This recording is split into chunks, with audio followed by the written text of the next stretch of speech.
वह पुण्य भूमि मेरी, वह स्वर्ण भूमि मेरी, वह मातृभूमि मेरी। नमो नमः।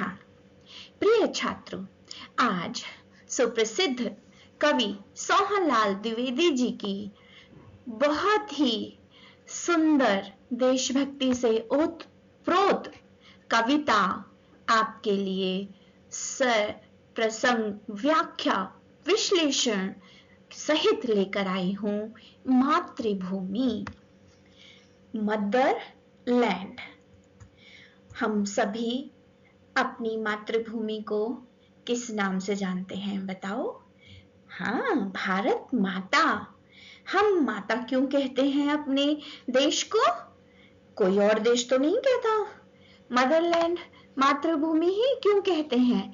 क्योंकि यह वह भूमि है जो एक माता के समान हमारा पालन पोषण करती है। आप जानते हैं कि एक माँ कितने प्यार से, स्नेह से दूध पिलाकर, भोजन देकर, प्यार से सारी जरूरतें पूरी करके हमारा पालन पोषण करती है। ठीक वैसे ही अपना अन्न, जल, फसलें इत्यादि सारी जलवायु देकर हमें यह भूमि पालती पोसती है। तो हुई ना यह मातृभूमि हमारी माँ, है ना? कितनी सुंदर है ना, शस्य श्यामला हरी भूमि, हरी भरी धरती है ना?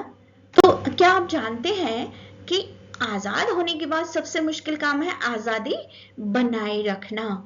कितनी ही अच्छी जलवायु हो, कितनी ही सब कुछ हमारे पास धन धान्य हो, लेकिन अगर हमारे देश के प्रति हमारे प्रेम में कमी आ जाए तो वो गुलामी की जंजीरों में जकड़ जाता है। तब वही प्राकृतिक संसाधन हमें दुख भी देने लगते हैं, और क्योंकि हम स्वतंत्र नहीं होते, तो अपनी मातृभूमि के सारे सुख हमें तभी उपलब्ध हो पाते हैं जब हम स्वतंत्रता बनाए रखते हैं। ठीक है, तो आजादी और हमारी मातृभूमि के प्रति प्रेम, ये सब आपस में जुड़े हुए इमोशंस हैं। दृश्यों के माध्यम से हम कविता को जिएंगे, एक एक शब्द स्मृति में अंकित होगा। आप इस कविता को बहुत ही अच्छे रोचक ढंग से सचित्र समझेंगे। भारत के भव्य स्वरूप कविता के उद्देश्य हैं देशभक्ति का संचार करना, सांस्कृतिक धरोहर से जुड़ाव, प्राकृतिक महानता का दर्शन। अब देशभक्ति का संचार कैसे करेगी ये कविता? छात्रों के हृदय में मातृभूमि के प्रति असीम प्रेम, सम्मान, समर्पण की भावना जागृत करना। आकाश चूमते हिमालय से लेकर सिंधु महासागर तक भारत के अद्वितीय प्राकृतिक सौंदर्य का नजारा गहरा बोध करना, सौंदर्य बोध करना। और सांस्कृतिक धरोहर से जुड़ाव कैसे होगा? राम, कृष्ण, बुद्ध जैसे महापुरुषों के उच्च आदर्शों के प्रति संदेश से नई पीढ़ी का परिचय होगा। कुल मिलाकर हम इस कविता के माध्यम से अपनी मातृभूमि के प्रति स्नेह बंधन को मजबूत कर सकेंगे। यही इसका आउटपुट है। और काव्य सौंदर्य जो कविता के अंग हैं उनका बोध होना, वो तो एक है ही बेसिक सी चीज। तो आइए देखिए, इस मस्तिष्क आरेखन को देखिए, आपके लिए लेकर आई हूँ। इस मस्तिष्क आरेखन को 2-3 बार एकाग्र मन से पढ़ लेना।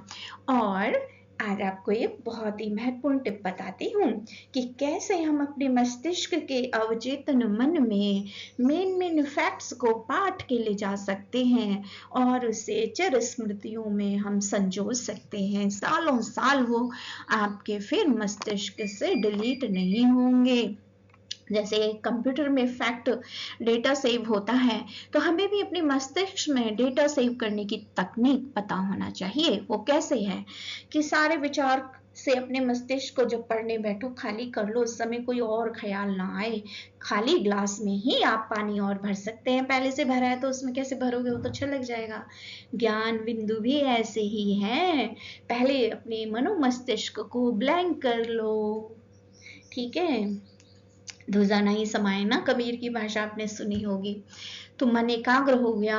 अब इन फैक्ट्स को प्रत्येक पाठ के जो मैं माइंड मैप आपके लिए लाती हूँ, मस्तिष्क आरेखन, इन्हें दिन में 12 घंटे आप काम करते हैं और 12 घंटे आराम करते हैं, तो दिन में जो भी 12 घंटे हैं 2-3 बार सुबह 4 से लेके 6 बजे तक, शाम को 8 से लेके 11 बजे तक 2-3 बार एकाग्र मन से दोहरा लो। और जब सोते हो उस समय इन फैक्ट्स पे चिंतन कर लो, आज मैंने कौन कौन से फैक्ट पढ़े थे इस पाठ के। तो इस तरह से फिर वो फैक्ट्स, वो तथ्य आपके मनोमस्तिष्क में सेव हो जाएंगे। जो चीज हमारे चिंतन लेवल पर चली जाती है हम उसे कभी नहीं भूलते।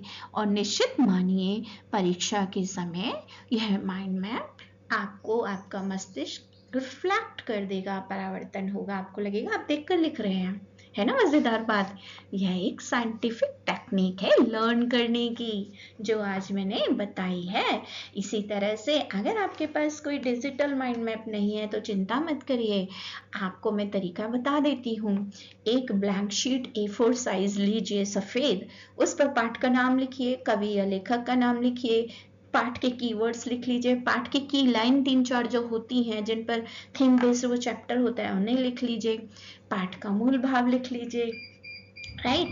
भाषा शैली लिख लीजिए उसकी, ज्यादातर सहज स्वाभाविक खड़ी बोली हिंदी ही भाषा शैली में आएगा, है ना। और 3-4 लाइन में उसका सार संदेश यानी कि सीख क्या है वो लिख लीजिए। बस इतने फैक्ट करने हैं आपको और आपका 90% चैप्टर तैयार हो गया। परीक्षा से पहले उन्हें 2-3 बार दोहरा लीजिए, चिंता की बात नहीं है, ज्यादा रट्टे लगाने नहीं है, आपको चीजें समझनी है। तो ये टेक्निक मैंने बताई गुणावंदी चैनल पर, अंत तक वीडियो देखते रहिएगा और भी बहुत सारी चीजें आपको पता चलेंगी। तो इस कविता में हमारे देश का प्राकृतिक वैभव है, भौगोलिक गौरव है, हिमालय और सिंधु की बात है, पवित्र नदियां गंगा यमुना, है ना, और संगम जो 3 नदियों का है, गंगा यमुना सरस्वती का, उनकी बात है, उपवन मलय पवन क्या है उनकी बात है, पक्षी झरने कैसे यहाँ के प्राकृतिक सौंदर्य है, जलवायु है जो इसको, हर तरह की जलवायु भारत देश में मौजूद है। तो हम भारतवासी बहुत ही सौभाग्यशाली हैं। कवि सोहनलाल द्विवेदी का परिचय है, उनकी प्रमुख रचनाएं हैं, सांस्कृतिक विरासत, राम और सीता की जन्मभूमि है, श्री कृष्ण और गीता का संदेश है, यह धरती वह पावन धरती है जहां बुद्ध की दया करुणा ज्ञान का संदेश है, जो चीन आदि देशों में बहुत अच्छे से फैला था, कंबोडिया थाईलैंड मॉरिशस आदि में आज भी वो लोग बुद्ध को परमात्मा की तरह अवतार की तरह पूजते हैं। और मुख्य संदेश क्या है इस कविता का, राष्ट्रीय गौरव और कृतज्ञता। कृतज्ञता यानी कि थैंकफुलनेस, हमें जो मातृभूमि इतना कुछ देती है, पालन पोषण करती है, हमें सुंदर जीवन देती है, गौरव से जीने का अधिकार देती है, तो उसके प्रति हमें कृतज्ञ भाव तो रखना चाहिए, उसकी सेवा करना चाहिए। बदले में हम मातृभूमि को क्या दे सकते हैं, कुछ नहीं, सेवा दे सकते हैं। हम गंदा ना रखें, प्रदूषण ना फैलाएं, एक दूसरे की मदद करें, प्यार बढ़ाएं, मानसिक हिंसा ना बढ़ाएं, दूसरी हिंसा तो है ही, अहिंसा का पालन करें, सम्मान से जिए। अब इस पाठ के जो मुख्य शब्द हैं जिनके बिना आप प्रश्नोत्तर नहीं लिख सकते, पुण्य भूमि है, पालन पोषण है, कर्म भूमि है, संघर्ष भूमि है, कर्म भूमि, युद्ध भूमि, बुद्ध भूमि, जन्म भूमि, मातृभूमि, तो ये इसके मुख्य शब्द हैं, है ना। रोचक फैक्ट और देखिए और स्पष्ट अंदाज में कुछ रोचक फैक्ट्स हैं, आप इनको पढ़ लीजिए। मुख्य विचार क्या है इस कविता के, देखिए मुख्य विचार है मातृभूमि के प्रति अटूट प्रेम और कृतज्ञता, मातृभूमि की रक्षा और सेवा हमारा कर्तव्य है, त्याग और बलिदान से देश का गौरव बढ़ता है। जरूरी नहीं कि हर समय आपका देश हर एक नागरिक से त्याग की उम्मीद करता है, लेकिन जरूरत पड़ने पर, मान लीजिए एक उदाहरण जैसे सीमा है, सीमा पर अचानक दुश्मन देश ने आक्रमण कर दिया, पड़ोसी देश ने, तो हम सब देशवासियों का फर्ज होगा सेना में जाएं या नागरिकों की सुरक्षा करें। मान लीजिए कोई महामारी आ गई तो हमारा फर्ज क्या है, जैसे कोरोना में देश की परीक्षा थी, आधे लोग बीमार थे और आधे लोग दूसरे लोगों की सेवा कर रहे थे निस्वार्थ भाव से। तो ये एक बहुत अच्छी चीज है कि हम सिर्फ हर समय अपने बारे में ना सोचें, दूसरे के बारे में सोचें, अपनी मातृभूमि के बारे में सोचें।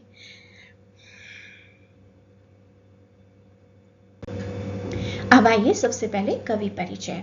तो ये राष्ट्रकवि सोहनलाल द्विवेदी हैं। राष्ट्रकवि क्यों कहा जाता है? क्योंकि इन्होंने स्वतंत्रता संग्राम में अपनी लेखनी से बहुत बड़ा योगदान दिया। देश के प्रति, राष्ट्र के प्रति प्रेम जगाने वाली कविताएं लिखी, जन आंदोलन किया, राष्ट्रीय चेतना लोगों में कूट कूट कर भरी। 1906 में इनका जन्म हुआ और हिंदी के सुप्रसिद्ध ओजस्वी राष्ट्रकवि बने और अपनी कविताओं के माध्यम से लोगों में देशभक्ति की ज्वाला भड़काई। ब्रिटिश साम्राज्य का निर्भीकता से विरोध किया। प्रमुख विषय इस प्रकार इनके राष्ट्र प्रेम, भारत के गौरव का गान, युवाओं में ऊर्जाओं का संचार करना है। ठीक है, तो इस कविता को भी उन्होंने ही लिखा है, जिनका जन्म 125 साल पहले लगभग अंग्रेजों का भारत पर जब आधिपत्य था तब हुआ था। उन्होंने अपनी लेखनी से अंग्रेजों का विरोध किया। इनका सबसे प्रिय विषय था देशभक्ति। राइट, उनकी चर्चित रचनाएं हैं बढ़े चलो कोशिश करने वालों की हार नहीं होती।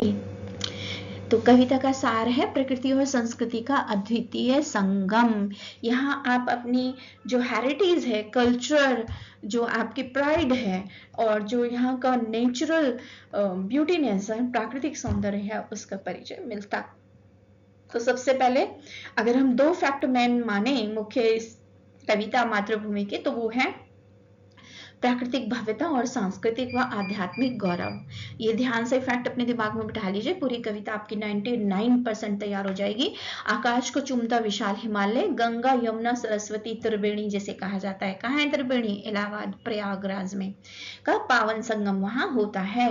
आप कहेंगे सरस्वती कहाँ है? सरस्वती छिप गई। सरस्वती आज भी बहती है, अंडरग्राउंड है।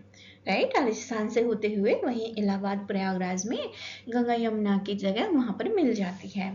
मलय पर्वत वह पर्वत है जहां बहुत ही शीतल हवाएं बहती हैं, पवित्र हवाएं बहती हैं, सुगंधित होती है यह पवन, ठंडी शीतल, पक्षियों की चहक भी है वहां पर। अब रघुपति श्री राम और माता सीता, ये हमारी सांस्कृतिक पावन जन्मभूमि है। यहाँ देवताओं ने अवतार लिए हैं।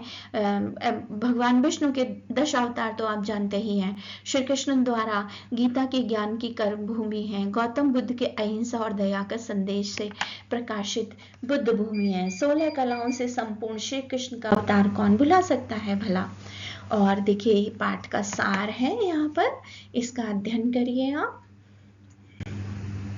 अब आइए हम कविता पढ़ते हैं। ऊंचा खड़ा हिमालय आकाश चूमता है, नीचे चरण तले झुक नित सिंधु झूमता है। गंगा यमुन त्रिवेणी नदियां लहर रही है, जगमग छटा निराली पग पग छहर रही है।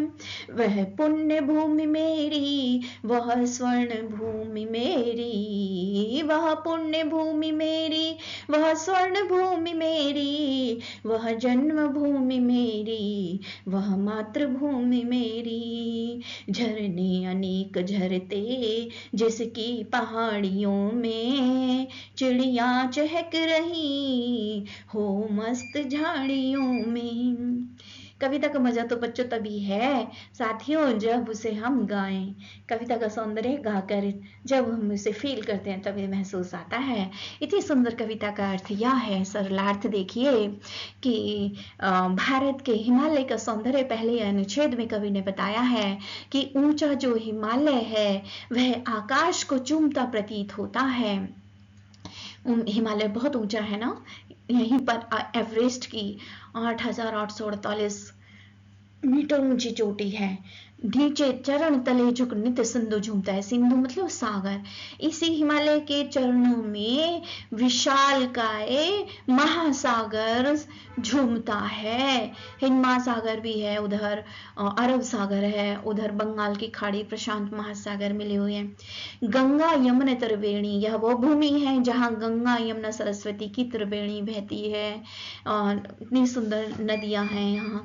जगमग छटा निराली पग पग झर रही है। यहाँ पर कदम कदम पर निराली सुंदर, छटा छटा मतलब सौंदर्य, शोभा, निराली शोभा जगमग जगमग इस धरती को सुंदर बनाती है। मतलब यहाँ पर पग पग पर सुंदरता बिखरी पड़ी है, कदम कदम पर सौंदर्य बिखरा पड़ा है प्राकृतिक। वह पुण्य भूमि मेरी, यह जो भूमि है यह मेरी पावन पवित्र भूमि है, यह सुनहरी भूमि है। सुनहरी, सोने की चिड़िया इसे कहा जाता है क्योंकि यहाँ पर गेहूं, मक्का, धान की आदि सुनहरी फसलें हैं। हर तरह की फसलें यहाँ पैदा होती हैं जो कि एक इंसान को जीने के लिए आवश्यक है। यह मेरी जन्मभूमि है क्योंकि मैंने यहाँ पे जन्म लिया है। यह मातृभूमि है, यह माता के समान मेरी भूमि है क्योंकि माता के समान यह मेरे को पालती पोसती है मुझे। झरने अनेक यहाँ पे झरझर बहते हैं और जिसकी पहाड़ियों में चिड़िया चहक रही हैं, हो मस्त झाड़ियों में, है ना, यहाँ की झाड़ियों में चिड़िया मस्त चहकती है निर्बाध गति से। आगे देखिए, अमराइयाँ घनी हैं, कोयल पुकारती है, बहती मलय पवन है, तन मन संवारती है। वह स्वर्ग भूमि, वह धर्म भूमि मेरी, वह कर्म भूमि मेरी, वह जन्म भूमि मेरी, वह मातृभूमि मेरी। जन्मे जहाँ थे रघुपति, जन्मी जहाँ थी सीता, श्री कृष्ण ने सुनाई वंशी पुनीत गीता। गौतम ने जन्म लेकर जिसका सुयश बढ़ाया, जग को दया सिखाई, जग को दया दिखाया। वह बुद्ध भूमि मेरी, वह युद्ध भूमि मेरी, वह बुद्ध भूमि मेरी, वह मातृभूमि मेरी, वह जन्मभूमि मेरी, वह जन्मभूमि मेरी। सोहनलाल द्विवेदी जी कहते हैं, अमराइयाँ कहते हैं छात्रों आम के बगीचों को कि यह वह भूमि है जहाँ अमराइयाँ घनी हैं, है ना, सघन आम के वन हैं, जहाँ कोयल गूंजती है और जहाँ मलय पवन बहती है, ठंडी शीतल हवाएं चलती हैं जो हमारे तन मन को सौंदर्य रूप निखार देती हैं। यह धर्म भूमि है मेरी और यह कर्म भूमि है और यह मेरी जन्मभूमि है, यह मेरी मातृभूमि है। यहीं पर राम जन्मे थे, जहाँ पर उनकी पत्नी सीता हुई है, जिन्होंने रावण का वध करके अपनी पत्नी की रक्षा करना सिखाया, जिन्होंने कर्म करना सिखाया, वे श्री कृष्ण जिन्होंने गीता का संदेश दिया, जहाँ वृंदावन में उनकी मधुर बांसुरी सुनाई देती है, वह प्रिय धर्म भूमि भी यही है, जहाँ गौतम बुद्ध ने जन्म लेकर इस धरती का सुयश बढ़ा दिया, इस धरती को विख्यात कर दिया विश्व में और जग को करुणा दया सिखाई, उदात्त गुण सिखाए जीवन के और जग को ज्ञान का प्रकाश दिया। जग को दिया दिखाया मतलब ज्ञान की रोशनी दी। वह युद्ध भूमि, यहाँ पर महाभारत जैसे राम रावण के जैसे युद्ध भी, महायुद्ध भी हुए हैं। और देखिए युद्ध क्यों आवश्यक हो जाता है, वैसे भारत बहुत शांति प्रिय देश है, यहाँ का कोई बाशिंदा युद्ध नहीं चाहता, लेकिन कई बार धर्म कर्म की रक्षा के लिए युद्ध आवश्यक हो जाता है।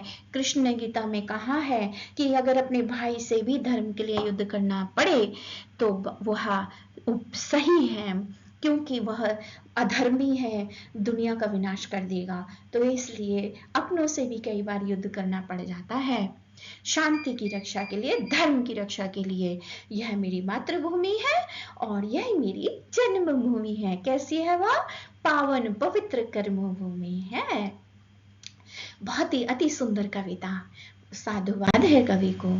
अब देखिए, अगर आपको नहीं समझ में आया तो इस विश्लेषण से और आप देखकर सीख सकते हैं, है ना। उत्तर में हिमालय पर्वत एक रक्षक की भांति खड़ा आकाश को चूम रहा है, यानी कि ऊंचा हिमालय है, ये केवल भारत की रक्षा ही नहीं करता, विशालकाय है। दक्षिण में विशाल हिंद महासागर सिंधु भारत माता के चरणों को धोते हुए भक्ति भाव से झूम रहा है। यहाँ पवित्र गंगा, यमुना और सरस्वती त्रिवेणी की लहरें बहती हैं, जिनकी मनमोहक सुंदरता इस धरती के हर कदम को पग पग पर बिखेरती है।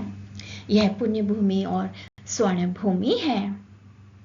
यहाँ मातृभूमि का मानवीकरण किया गया है और प्रकृति उल्लास प्रकट हुआ है। धर्म भूमि और कर्म भूमि का सुगंधित वातावरण, आम्र कुंज, कोयल, मलय पवन और कर्म का मार्ग दिखाया है।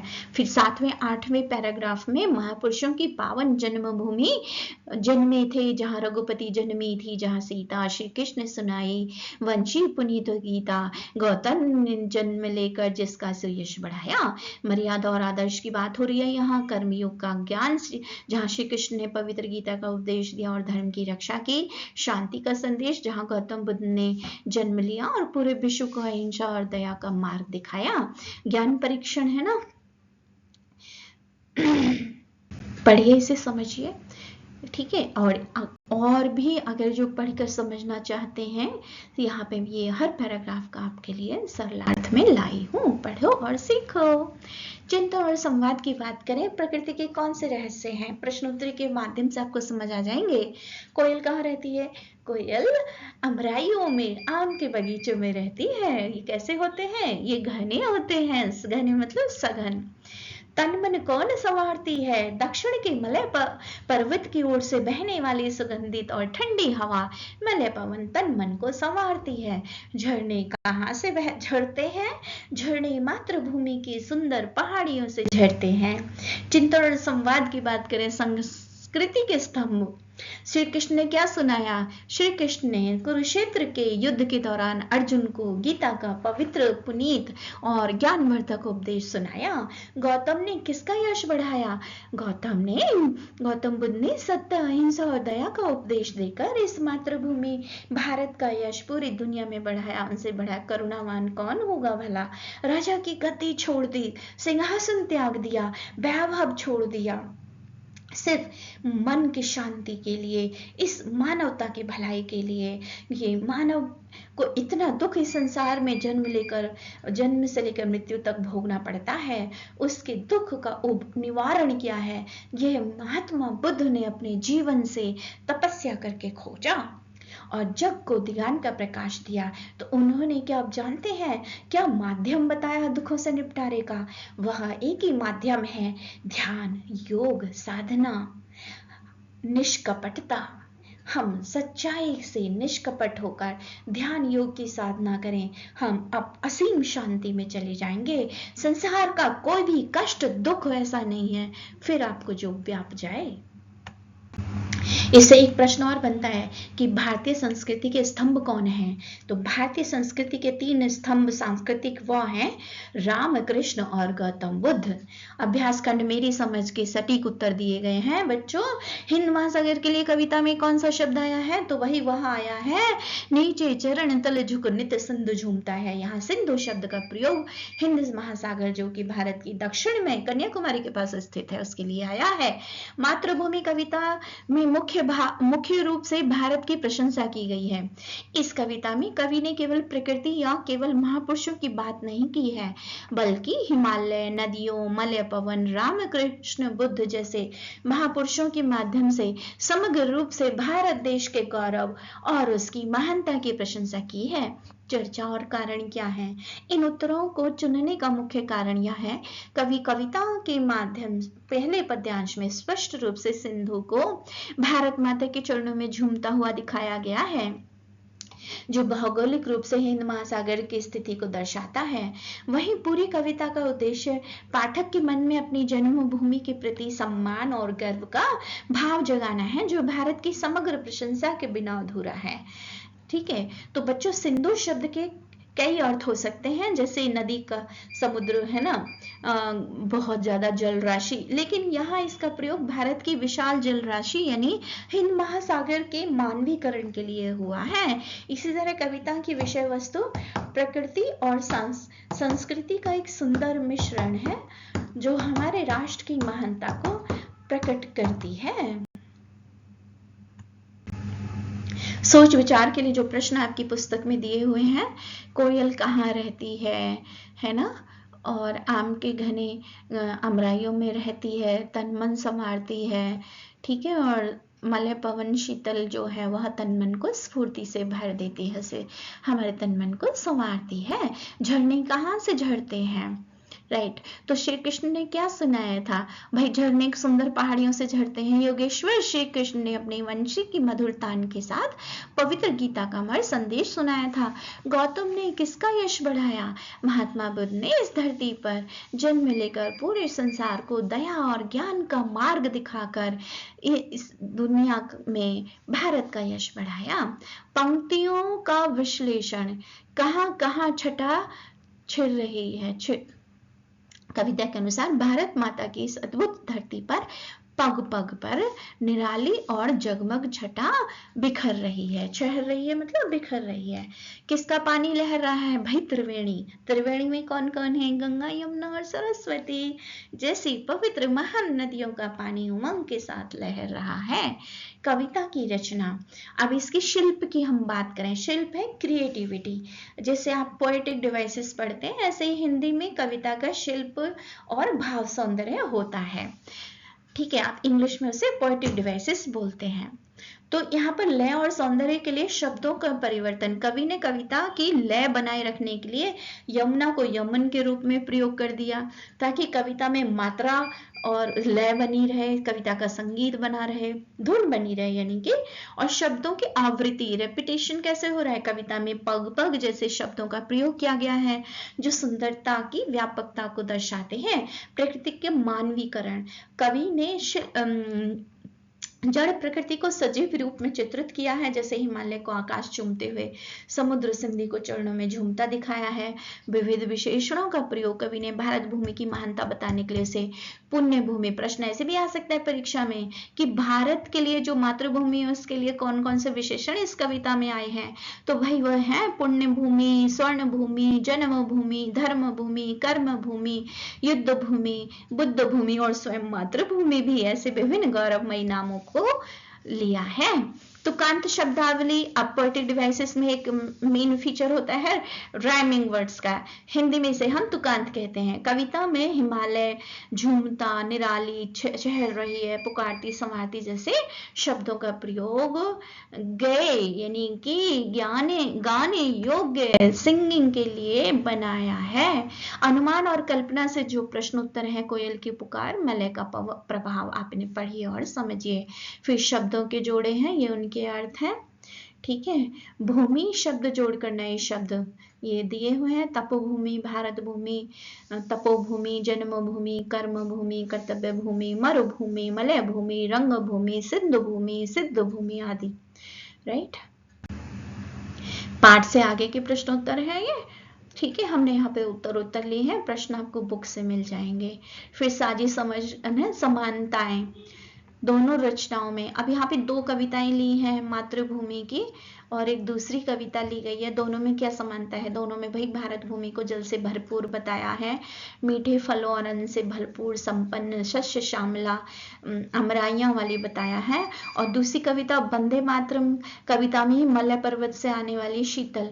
वंदे मातरम की खासियत क्या है कि ये हमारा प्रसिद्ध गान है ना। राष्ट्रगान हमारा क्या है? जनगण मन, और ये है गीत। वंदे मातरम है गीत। इसे आनंद बंकिम चंद्र चटर्जी ने आनंद मठ उपन्यास में लिखा है। आपको मौका मिले तो लाइब्रेरी से लेके आनंद मठ, बहुत अच्छी किताब है, मैंने पढ़ी है, और पढ़ो। बंगाल का और भारत का इतिहास उसमें आपको देखने का मिलेगा। और आज़ादी के समय के जब बंगाल में महाकाल पड़ा था उस समय का वर्णन है इसमें आनंद मठ में। और उसी में ये वंदे मातरम सुप्रसिद्ध गीत आया है जो हमारा राष्ट्रीय गीत है। जिस तरह से रविन्द्रनाथ टैगोर का जनगण मन अधिनायक हमारा राष्ट्रगान है, उसी तरह से आनंद मठ में बंकिम चंद्र चटर्जी का वंदे मातरम है जो आज़ादी के बाद हमारा राष्ट्रगीत बना। राइट, दोनों में ही मातृभूमि को एक माँ के रूप में वंदनीय मानकर उन्हें प्रणाम किया गया। अब इन दोनों गीतों में अंतर क्या है? तो मातृभूमि कविता में हिमालय पर्वत की ऊंचाई और यहाँ जन्म लेने वाले महापुरुषों जैसे रघुपति, सीता, श्री कृष्ण, गौतम बुद्ध का विशेष उल्लेख है। इसके विपरीत वंदे मातरम में चांदनी रात की सुंदरता, शुभ्र ज्योत्सना, खिले हुए फूलों वाले वृक्षों और माँ की मधुर मुस्कान व वाणी पर अधिक बल दिया गया है। फिर ये देखिए पहेली वाले शब्द कौन से बने? महासागर, हिमालय, हिंट दिए हैं कवि ने, आपको वो शब्द बनाने हैं। ग से गंगा, भारत, कोयल, पवन, जम्बल अक्षरों से। वाद्य यंत्रों से जो है बांसुरी, शहनाई, शंख, बीन, श्रृंगी। तो इन गतिविधियों के माध्यम से हम अपनी भाषा और संस्कृति के विभिन्न पहलुओं को गहराई से समझते हैं। वंदे मातरम और मातृभूमि जैसी रचनाएं हमें राष्ट्र के प्रति अपनी कर्तव्यों की याद दिलाती हैं। ये देखिए, इस पाठ में जो भी पर्यायवाची शब्द बन सकते थे वो हैं। इस कविता में कई शब्द ऐसे आए हैं जिनके अनेक पर्यायवाची हो सकते हैं। मैंने 3 लिए हैं। आकाश जैसे नभ, गगन, अंबर। फिर पवन के हैं सिंधु, नदी, पर्वत, आम, जग, युद्ध, यश, पुण्य, पानी, झरना। परीक्षा में इनमें से निश्चित रूप से शब्द पूछे जाएंगे। फिर इस पाठ में जो शब्द ऐसे जिनके विलोम शब्द हो सकते हैं, आकाश, पाताल, पुण्य, पाप, पाप पुण्य भी हो सकता है, जन्म, मृत्यु, जन्म या मरण भी हो सकता है, यश, अपयश, युद्ध, शांति, ऊपर नीचे, धनी, विरल, मस्त, उदास, शीतल, उष्ण, सुख, दुख, वरदान, अभिशाप, पवित्र, अपवित्र। फिर देखिए चित्र वर्णन। अब आइए वर्कशीट हम ऐसी बनाए ना जो बच्चों को बहुत इंटरेस्टिंग लगे, मजेदार लगे, जिसे वो खुल के करें और जिससे उनकी क्रिएटिविटी निकल कर आए। तो ऐसे ही मैं एक प्रश्न आपके लिए लाई हूँ। कविता से संबंधित मैं चित्र दिखाऊंगी और आपको फिर उसका चित्र वर्णन करना है। संकेत बिंदु है प्राकृतिक दृश्य, ऊंचे ऊंचे पर्वत, बहती नदी, झरने, हरे भरे खेत, पेड़ पौधे, तिरंगा ध्वज, मातृभूमि की सुंदरता, बच्चों का देश प्रेम, सैनिकों का योगदान, प्रकृति की रक्षा और संदेश, मातृभूमि के प्रति आपके विचार। तो उच्च स्तरीय, अब एक ही चित्र पर कई प्रश्न बन सकते हैं। अनुच्छेद चित्र वर्णन का लिखो या अनुच्छेद लिखो इन संकेत सहायता से। अब चित्र वर्णन के लिए तो आपको कोई संकेत नहीं दिए जाएंगे, सिर्फ चित्र दिखाया जाएगा। लेकिन हाई ऑर्डर थिंकिंग का एक प्रश्न ऐसे बनता है, कल्पना कीजिए आप चित्र में दिख रहे किसी एक बच्चे हैं, मतलब कोई एक बच्चा है जो चित्र में दिख रहे हैं बच्चे, अपनी मातृभूमि की सुंदरता देखकर आपके मन में कौन कौन से भाव उत्पन्न होंगे? 80 से 100 शब्दों में लिखिए। ठीक है, फिर आप चर्चा भी कर सकते हैं कक्षा में, चित्र में कौन कौन से प्राकृतिक दृश्य दिखाई दे रहे हैं। इस चित्र को देखकर आपको अपनी मातृभूमि के बारे में क्या अनुभव होता है? हमें अपनी मातृभूमि को सुंदर और स्वच्छ बनाए रखने के लिए क्या करना चाहिए? रचनात्मक गति मेरी मातृभूमि विषय पर चित्र बनाइए और उसके नीचे मातृभूमि के प्रति अपने भाव व्यक्त करते हुए 5 पंक्तियां लिखिए। ये चित्र है, ये प्रश्न है, इस पर आपको अनुच्छेद लिखना है। ये क्रिएटिविटी की एक गतिविधि हो गई। तो ये एक चित्र वर्णन है। कैसे करेंगे ये मैंने एक उत्तर सुझाया अपनी तरफ से, हालांकि आपको अपनी ओर से लिखना है, छात्र स्वयं लिखेंगे। राइट। चित्र वर्णन करते समय ये ध्यान रखना है कि जो भी क्रिया शब्द लगाएंगे वर्तमान काल के लगाएंगे, पास्ट टेंस में नहीं होगा। यह चित्र हमारी पहले वाक्य में चित्र के बारे में थीम बताओ कि वो उसमें क्या थीम है। यह चित्र हमारी मातृभूमि की सुंदरता और महानता को दर्शाता है। चित्र में ऊंचे ऊंचे पर्वत दिखाई दे रहे हैं जिनकी चोटियां बर्फ से ढकी हुई हैं। पर्वतों के बीच से एक सुंदर नदी बह रही है तथा झरने प्राकृतिक सौंदर्य को बढ़ा रहे हैं। पिपड़ी बहुत लंबी हो जाएगी, आप इसे पढ़िए और समझिए। फिर योग्यता आधारित प्रश्न सीवीक्यूज हैं, ये आप पढ़िए। परीक्षा में ऐसे प्रश्न योग्यता आधारित सीबीएसई नैप पॉलिसी से पूछे जा रहे हैं। फिर एक आरटीसी है, आप इसका अध्ययन करिए। पठित पाद्यांश आधारित प्रश्नोत्तर। मातृभूमि, तो निष्कर्ष क्या निकला? वह हमारी मातृभूमि कितनी सुंदर है। ऊंचे ऊंचे पर्वत, बहती नदियां, हरे भरे खेत और मन को भाने वाले माहौल। और ये फैक्ट मैंने कंक्लूजन के तौर पे निकाले हैं, नहीं पढ़िए, आप समझिए। और क्या है भाई? और है कॉमिक्स आपके लिए। बच्चों को कॉमिक्स बहुत अच्छी लगती हैं, छोटे छोटे प्यारे प्यारे बच्चे चित्रकथा पढ़ते हैं। भाई मैं तो अपने बचपन में बहुत सारी चित्रकथाएं पढ़ती थी। मेरे पापा मेरे लिए लाके देते थे और मेरे भाई लाते थे और मैं खुद भी खरीदती रहती थी। उस समय चलती थी चाचा चौधरी की और चंपक में आती थी और डायमंड कॉमिक्स चलती थी, अमर चित्रकथा चलती थी, ये सब मैंने पढ़ी है। महापुरुषों की चित्रकथा विशेष आती थी। तो एक ही मैं आपके लिए लाई हूँ इस पाठ पर आधारित, आप पढ़िए और मजे करिए। और फिर जो आइए समझो और सोचो कि जो क्रिएटिविटी प्रश्न है उन्हें वर्कशीट मानकर करिए। ये और हायर ऑर्डर थिंकिंग स्किल्स हैं आपके लिए, पढ़ो और समझो। कीवर्ड्स कौन से हैं? त्रिवेणी, मलय पवन, सिंधु, पुनीत, रघुपति। भाषा के सौंदर्य मुहावरे कौन से आए हैं? पग पग यानी कि हर कदम पर, तन मन संवारना यानी कि ताजगी और आनंद से भर देना, आकाश चूमना यानी कि बहुत ऊंचा होना। अब इस कविता का अमर संदेश क्या है? इसका अमर संदेश है सद्भाव और संतुलन, है ना। यह पावन भूमि बुद्ध की शांति, अहिंसा और श्री कृष्ण के कर्म योग का एक आदर्श संतुलन पूरी मानवता को सिखाती है, राष्ट्रीय गौरव है। हमारी मातृभूमि केवल मिट्टी का एक भूखंड नहीं है, बल्कि यह एक स्वर्णिम, पुण्य और जीवंत भूमि है। ध्यान रखना छात्रों कि जब भी आप संदेश लिखें या मूल भाव लिखें तो शुरू में आप रेफरेंस दें, कवि और कविता का नाम लिखें। सोहनलाल द्विवेदी द्वारा लिखित मातृभूमि, सिंगल इन्वर्टेड कॉमा में क्लोज करेंगे गहरे उद्धरण चिन्ह में, मातृभूमि कविता का संदेश है या मूल भाव है कि यह, फिर ये सारे पॉइंट आप लिख देंगे। तीसरा पॉइंट है हमारा संकल्प। हमें अपनी इस मातृभूमि की रक्षा करनी चाहिए, इसके प्राकृतिक संसाधनों का सम्मान करना चाहिए, हमें यहाँ के संसाधनों की बर्बादी नहीं करनी चाहिए, और जो कृत्रिम संसाधन है जैसे बिजली, पानी है, पानी नेचुरल भी है और बनाया भी जाता है, वो अपनी कर्मभूमि पर पूरी निष्ठा से अपना कर्म करना चाहिए। पानी हम कैसे संरक्षित और कैसे हम समुद्र से जैसे संरक्षित करते हैं, बहुत महंगा होता है। वर्षा के जल को हम छत पर पाइप लगाकर इकट्ठा कर सकते हैं, है ना।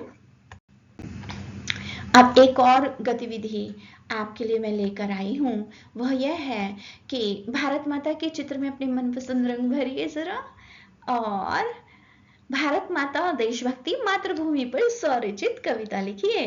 तो ये भी वर्कशीट का अंग बनाइए, समझ के करिए। तो इस तरह से आपके 4 प्रश्न मैंने वर्कशीट में बनाकर दे दिए। तो छात्रों, आज हमने मातृभूमि सोहनलाल द्विवेदी की समझ कर पढ़ी, और समझ कर आपको पढ़ना है।